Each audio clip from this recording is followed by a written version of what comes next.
The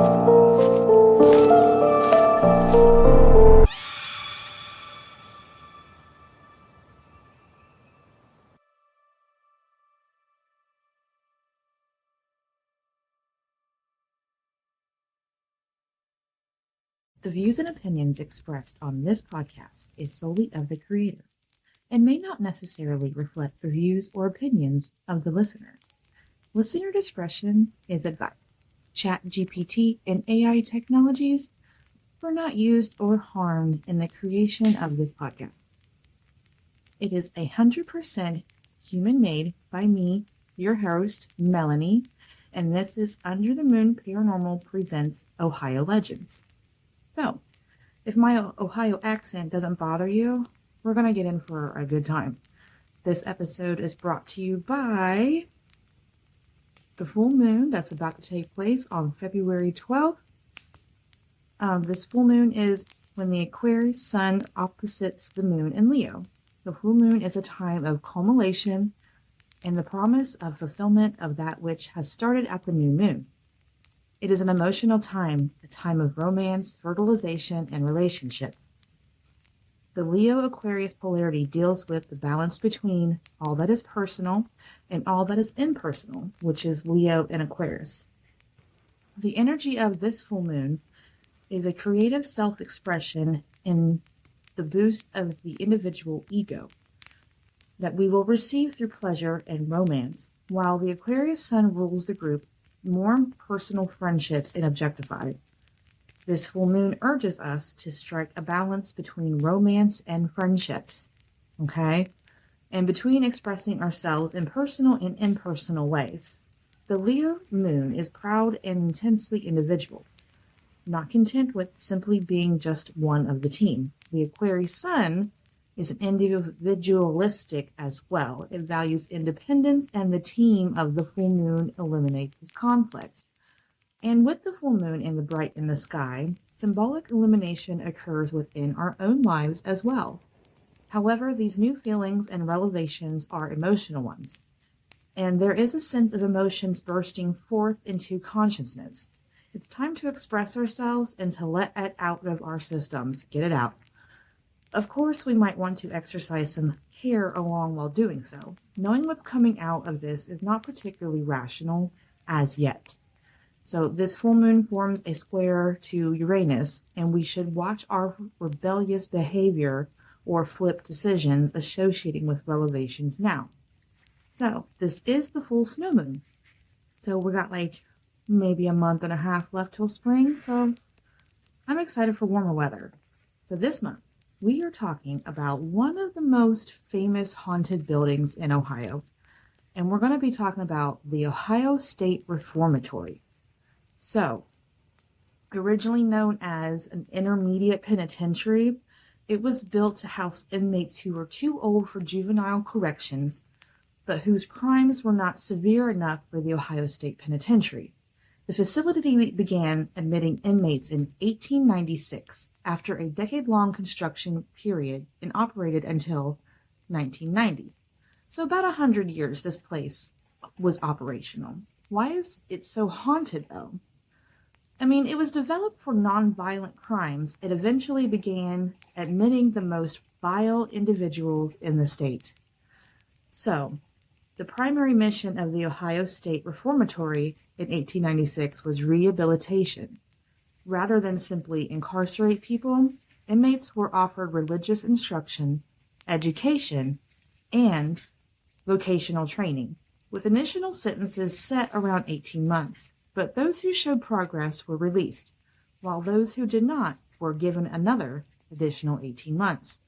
So this model proved successful, and the OSR boasted a high rate of reform among its inmates.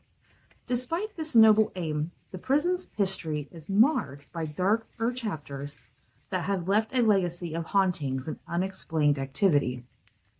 So,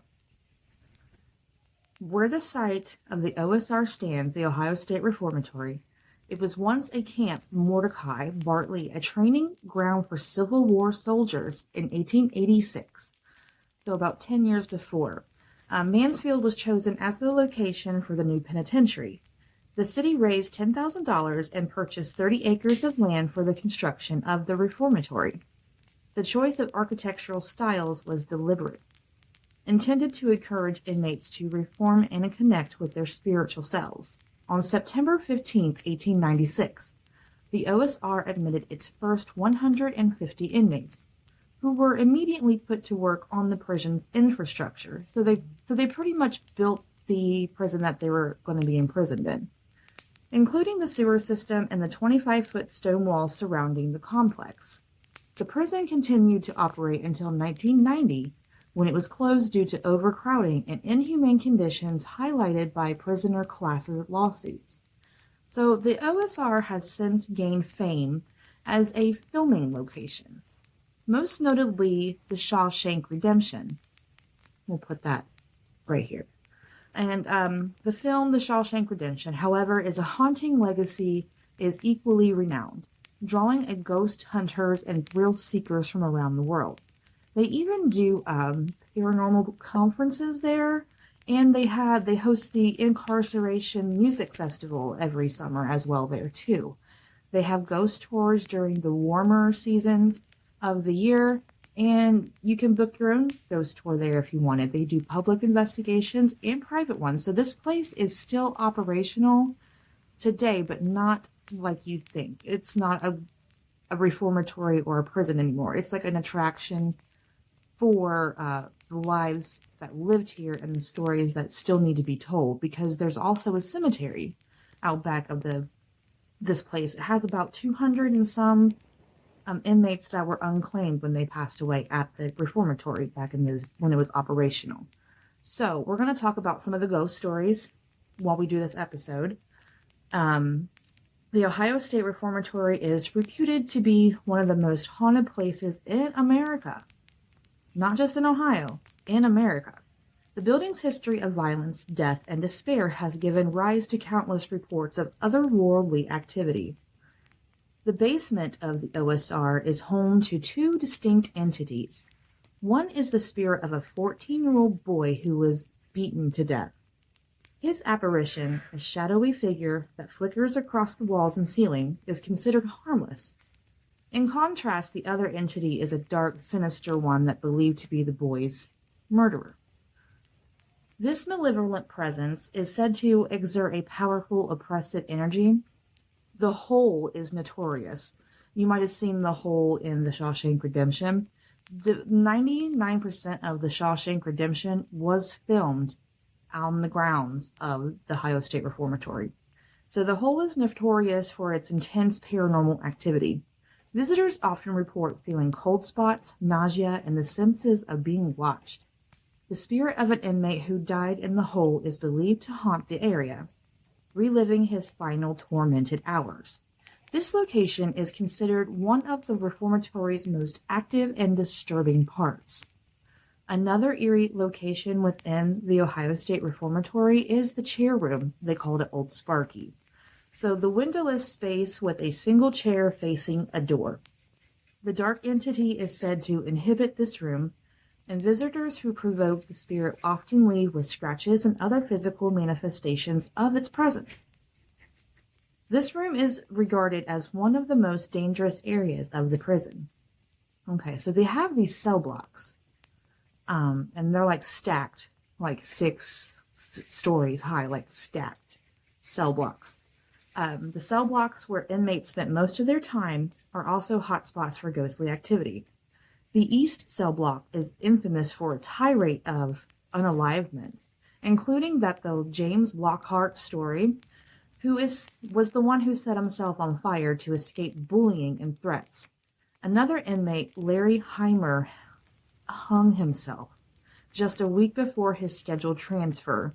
The lingering despair and tragic deaths in these cell blocks have left an incredible mark, with many visitors reporting eerie sensations and apparitions.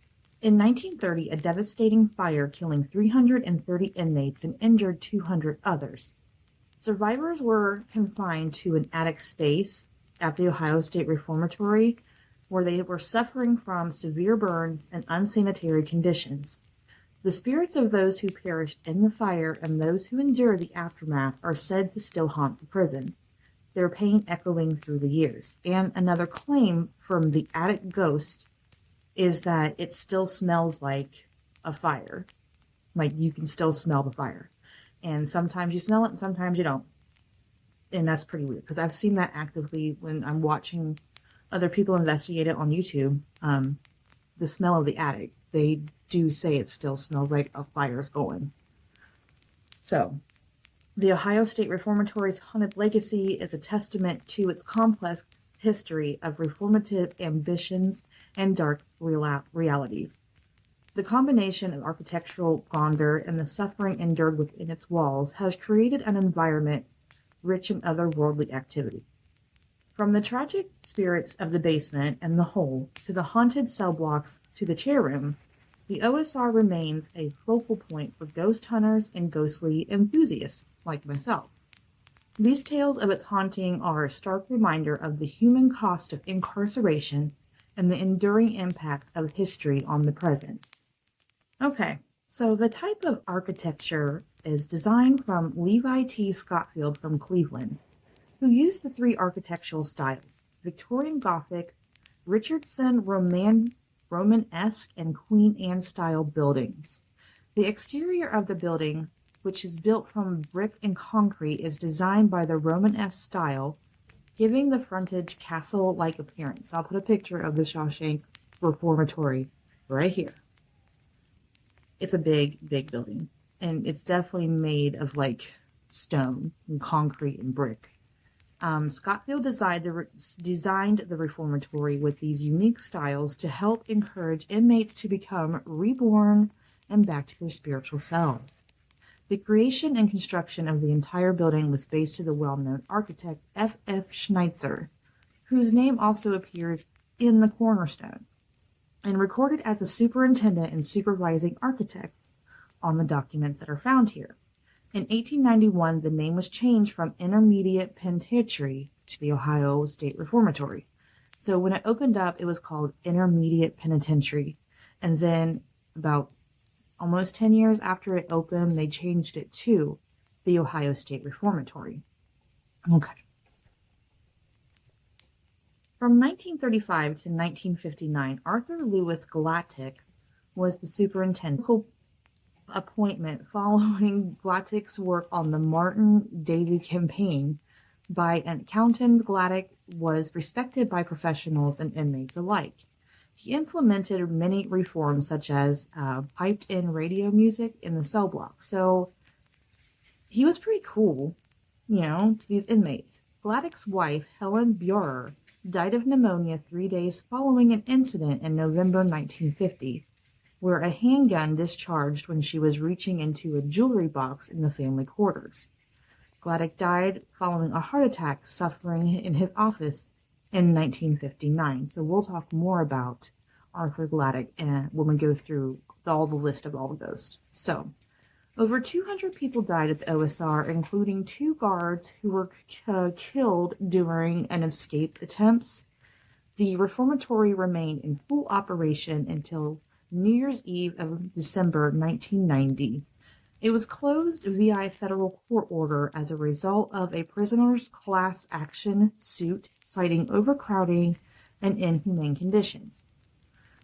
So the judge at that time ordered the prison to close by the end of December in 1986. The order was known as the Boyd Consent Decree. The closing date was moved to 1990 due to delays in constructing the replacement facility, which is the Mansfield Correctional Institution. So they had to move all the inmates that were still there to a different one. So they had to actually build a new prison, which stands to the west of the old prison, where the yard, the power plant, and the other buildings once stood.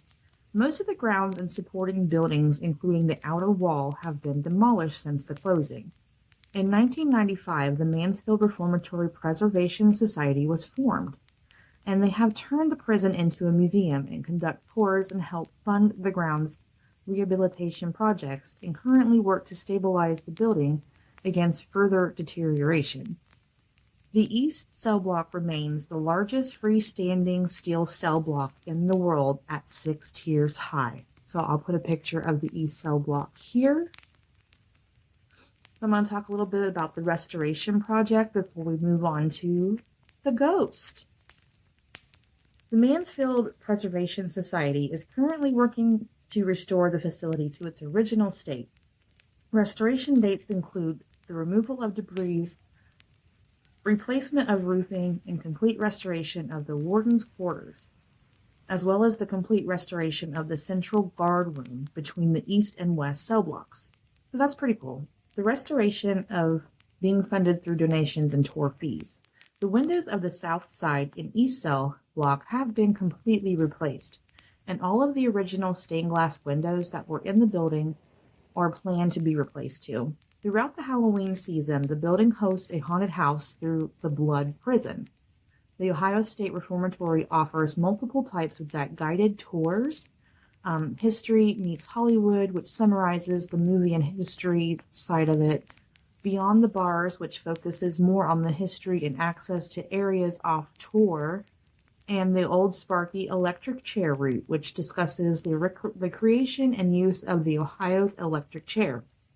Although the electric chair was never used at the Ohio State Reformatory, it now resides in the Ohio Corrections Museum at the Reformatory. So it has been in other prisons. So Old Sparky didn't really kill people at the Ohio State Reformatories from what this information is saying. The Ohio State Reformatory offers tours as well as the normal daytime hours. They offer public ghost hunts for casual ghost hunters, private ghost hunts for more experienced ghost hunters, and ghost walks for children 13 and up. The ghost hunt classes for children 13 and up and special ghost hunt events are hosted by famous ghost hunters, celebrities, and historians. So make sure that you look up the website for the Ohio State Reformatory for more information. And I will also leave the link to the website in the description of this episode. So, just a couple of notable mentions before we get to the ghosts, besides for Shawshank Redemption. So, we got Air Force One, 1997, Godsmack's Awake music video. Marilyn Manson did some photography in 1996 from here. Scariest Places on Earth, Travel Channel, Destination Fear. Lil Wayne featured this prison in his video for the song Go DJ. WWE shot a promotional poster for Triple H in 2008 here. Ghost Hunters Season 3, Episode 4, Ghost Hunters Academy. Let's see, Ghost Asylum, Destination America. And, BuzzFeed Unsolved, Mr. Beast did stuff here. I mean, you can just type in Shawshank or Ohio State Reformatory on YouTube, and you'll find all kinds of people that have their own evidence.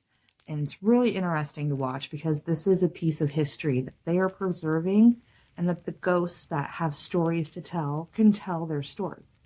We here on YouTube and places like this, people like me, we give a voice to the voiceless. So that's our mission. Okay, here are the list of all the ghosts at Shawshank or Ohio State Reformatory. A lot of people that aren't from Ohio call it Shawshank. So that's why I keep referencing like that so you guys make it easier for you. But it's Ohio State Reformatory to me. So, Helen Gladdick. In 1949, Helen Gladdick, the wife of Arthur Gladdick, the prison superintendent, died unexpectedly. As Helen reached up into her closet shelf to retrieve her jewelry box, a handgun fell. According to their official report, and it discharged, striking Helen's left lung. 2 days later, she died of complications from the injury, and they say that her ghost still haunts the warden's quarters. So the Gladdick ghost sightings, the ghost hunters have smelled the scent of roses, which is Helen's favorite perfume, and have seen Helen walk into her bathroom. Others have reported smelling fumes of cigars that he always smoked a cigar, I guess. When Helen and Arthur passed, he died of a heart attack nearly a decade later. They left their sons orphaned. Molly Cabrera, the Ohio State Reformatory's program coordinator, says, "We believe Helen and Arthur are attached to this building because they raised their family here. who moved out the following with their respective high school graduations. So both of them are said to still reside at the Ohio State Reformatory. The guard keeps guarding, okay? Working in one of the country's most disreputable prisons, overcrowded, disease-ridden, and brutal on inmates, the prison guards were frequently subject to violence. Even as they doled out to the prisoners, they linger still. The guard ghost sightings are: some investigators have experienced invisible hands assisting them up the stairs at the reformatory, feeling pressure on the small of their backs or arms. So, Frank Hanger, one of the prison guards, Frank was murdered by a disgruntled inmate in 1940, and he can still be found at his old place of business. So, the whole sightings. Okay, 2 inmates went into solitary confinement, but only one came out. Isn't that creepy? The other was found deceased, stuffed under the bed. The hole is one of the most haunted spots in the prison. Visitors report experiencing nausea and discomfort, as well as other phenomena like cold spots, the feeling of being watched and mysterious breathing down their necks. The boy in the basement. The Ohio State Reformatory's basement is the site of a particularly disturbing tale of a boy, only 14, being beaten to death, like I mentioned earlier. The small figure of this boy has been reported, along with vague sense of his malicious presence, the other side of him, the dark side of him. Others claim to have seen a figure running away as if in fear. So they say that this boy is kind of like 2 figures, or there is 2 figures, and the boy is scared of the bat. This ghost sightings. Life at the reformatory could be brutal. More than a few inmates committed or unalived themselves out of desperation. In the shower room located in the east cell block, a supernatural presence is often noted. Though it's thought to be the spirit of an inmate who hung himself. Today, he messes with flashlights and other electronics. Visitors have also reported feeling as though they too are being choked. Cemetery ghouls. Frequently as the inmates died, it should be a little surprise that the reformatory boasts a cemetery. A former area of the grounds, it's still used to bury prisoners who die while incarcerated. Many people believe that the inmates who were buried in the cemetery still come back and haunt the reformatory and report to us, ghost investigators. They say that you can get EVPs really easily out in the cemetery by the Ohio State Reformatory. According to the Guinness Book of World Records, the East Cell Block is the largest freestanding group of cells, and is quaintly, and the quality of the ghost is equally daunting. Here, among numerous violent deaths, one infamous story stands out as a particularly creepy one. He doused himself in kerosene and lit a match inside his cell block I think it was East Cell Block, and it's still standing. Like, you can go into that cell and ask him why he did it, pretty much. As rumor has it, occasionally his dying form is visible to others. Startling sight. It's almost like a flash of light and he's gone. That's the claims. Or he usually knocks on his cell door, or you can hear him slamming his cell door. The stairway leading to the guard tower at the Mansfield Reformatory is more perilous than it might appear. There have been reports of unseen occupants shoving visitors who must take care to avoid falling as a result. Voices and laughter could be heard echoing as well. Okay. So, Phoebe Wise. In December 1891, Mrs. Wise was tortured by robbers who broke into her home to steal the family treasure, rumored falsely to be hidden on the premises. After stealing what money and jewelry they had, robbers left a brutalized Phoebe to free herself from where she was tied and make her way to the reformatory to contact police. A local eccentric Mrs. Wise can't seem to move on, perhaps as a result of this horrific trauma and many others that plagued her. Relatively harmless but liable to startle newcomers, Phoebe can often be seen heading towards the reformatory. either in pursuit of the police aid or to fetch water from the spring nearby. And some claims that she tried to ride back on or hitch a ride back to town. Like some people see this hitchhiker and she disappears. This is the ghost of Phoebe Wise, who was, it's kind of a weird story, but it happened in 1891, so it was right after. And then there's this last story. It's actually really sad. It was in the 1950s. Some inmates broke out, and they went to the first house that was by the prison, and in the middle of the night, they kidnapped a husband, a wife, and a daughter. I think the daughter was in her 20s, so she wasn't young, but she's in her 20s, and they took them outside and executed them. And the guards that were looking for the inmates found them the next day, and they did eventually find the inmates. And yeah, it's not good. It was a pretty sad story. So all these stories happen, and all these ghosts are still there and reside at the Ohio State Reformatory. So here's a ghost story. So we're moving right ahead, right into the listener submitted stories. So this one's from Raven, location withheld. I've had a few unusual experiences involving my grandparents. My grandmother passed away at home when I was 15 years old. At her funeral, just before they closed the casket, I kissed her on her forehead and it chilled my 2 front teeth. Okay. A few days later, I was getting ready to go to sleep on the couch next to the room my grandmother passed away in. A few minutes later, I had lied down. A chill came over my 2 front teeth. I'd like to think it was my grandmother kissing me goodnight. Another occasion happened shortly after my grandfather passed away in 1990. As a habit, my grandfather would walk into his enclosed front porch and wave goodbye to us as we left the house. A few weeks after his passing, also at home, oddly, in the same room, in the same spot as my grandmother, my mother and I were leaving the house to do some shopping, and when I looked toward the front door, he was looking out and waving to me, just like my grandfather did while he was alive. Needless to say, I was stunned, especially considering it was 3 o'clock in the afternoon, and I was the only one who saw him. I love this story. I really do. I really love this story. That makes me happy. Okay, so I got one more listener submitted story for you. This is by J.W. in Erie County. In July of last year, my brother bought a new digital phone answering machine. Okay, I didn't know people still bought those. All right. He works in the medical field and it's always on the go. Okay, that makes sense. One morning, returning home from the night shift at the hospital, he noticed that his answering machine was flashing, indicated that a call had come through about 6 a.m.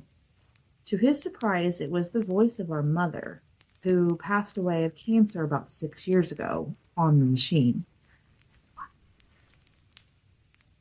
He was so excited about it that he called me because he needed proof of if it was really her. He needed someone else to hear it. He played the message to me, and I swear that it was her voice on the phone. And all she said was, "Joe, this is Ma. Call me." Wow. I have read many books on ghosts, and I've even managed to photograph some, but I've never thought I would hear my own mother's voice on an answering machine. I guess they can really reach out to us if they want to. Wow. Wow. That really touched my heart. I love this. Well, wow. So, if you have your own spooky story that you want to submit to the podcast for me to read, just email me right here. See it? underthemoonparapod@gmail.com, and I will read every story that comes through, unless it's naughty. I'm not reading naughty stories. Okay. So, with that being said, let's do a mental health check-in. We made it through January. It was a century long, and it was a crazy, sad, tragic month. And life goes on. We have to keep moving forward. We have to keep living in the moment. We can't dwell on the past, and we don't really know what the future has for us, but we can always manifest good things. So use this full moon to manifest good things to come to your life. Abundance, happiness, love, forgiveness, whatever you need to lift your spirits, lift them up. And I will be here under every full moon with the new spooky episode about Ohio. Thanks for tuning in, guys. I hope you have a great month, and we'll see you next time for season 3. Whoa, stay spooky.